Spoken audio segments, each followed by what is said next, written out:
Welcome to This Explainer. Today, we're diving straight into the true mechanics of evolution, moving way beyond the simple catchphrases you might remember from high school biology. We're going to uncover the deeply dynamic and honestly often competing forces that actually shape life on Earth. It's a fascinating story of scientific mystery, heated debate, and ultimately a brilliant synthesis of ideas that finally resolve the friction between two historically dominant theories. So let's kick things off by asking the ultimate biological mystery, one that scientists have argued about for well over a century. How do new species actually emerge? I mean, when you stop and look out at the incredible diversity of life, from microscopic bacteria to massive blue whales, what is the actual engine driving all of that change?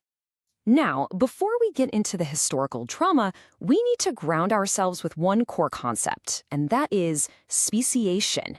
Simply put, this is the process behind the emergence of new species as they transform over time. That right there is the exact mystery we are trying to solve today. Section 1. Darwin's slow gradualism. You see, Charles Darwin's fundamental belief was that the foundation for natural selection is built entirely on tiny, subtle shifts. He proposed that variations within populations stem from heritable traits passed from one generation to the next.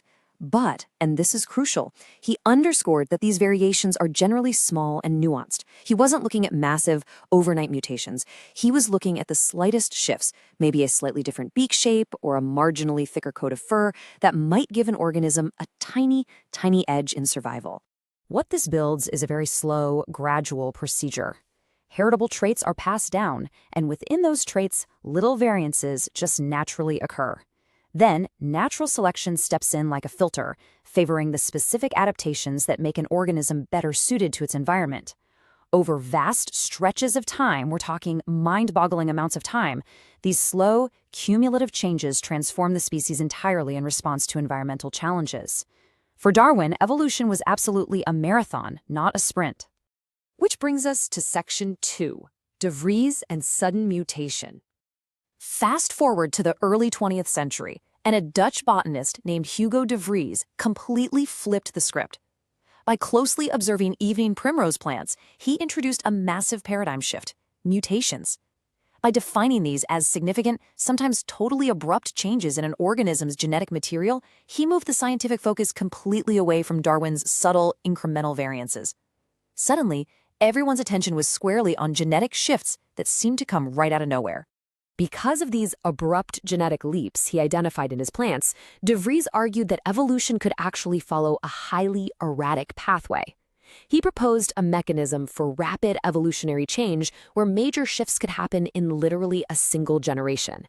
He called this process saltation, basically an evolutionary leap happening in just one giant step, rather than over a million tiny ones. So you can picture the great debate that completely took over the scientific world back then. In one corner, you have Darwin's gradualism, smooth, steady, incremental natural selection. And in the other corner, directly pitting against it, you have de Vries's saltation, sudden, unpredictable, erratic leaps. It was essentially a battle of pacing, the tortoise versus the hare of evolutionary biology. How does nature actually operate? Is it a slow burn or a series of sudden explosions?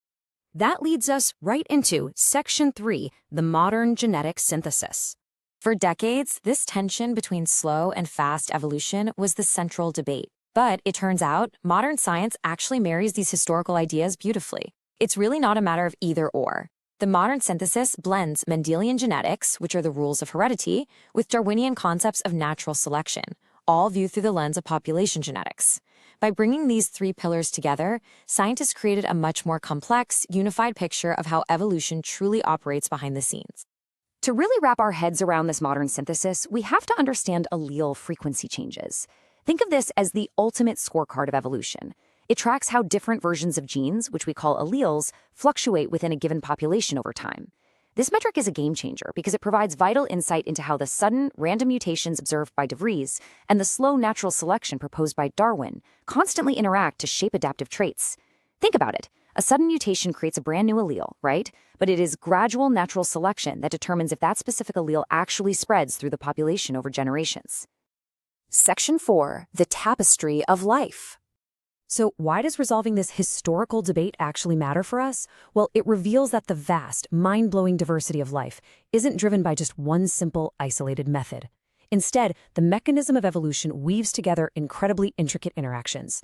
You absolutely need genetic variation as your raw material. You need environmental factors to provide the pressure. You need natural selection to guide the direction. And you need mutation to occasionally throw in entirely new, abrupt possibilities. Take away any one of these and the whole engine of evolution just stalls out. Ultimately, when we acknowledge the vital roles of both Darwin's steady pace and DeFries's erratic leaps, we gain a much deeper understanding of how both gradual changes and more substantial genetic shifts contribute to the rich tapestry of life we see today. It's not just a slow, boring crawl, and it certainly isn't sheer random chaos. It is a highly dynamic, constant interplay between order and accident that leads to the unbelievable variety of species populating our planet. I want to leave you with a final thought to ponder about our own ongoing evolutionary journey.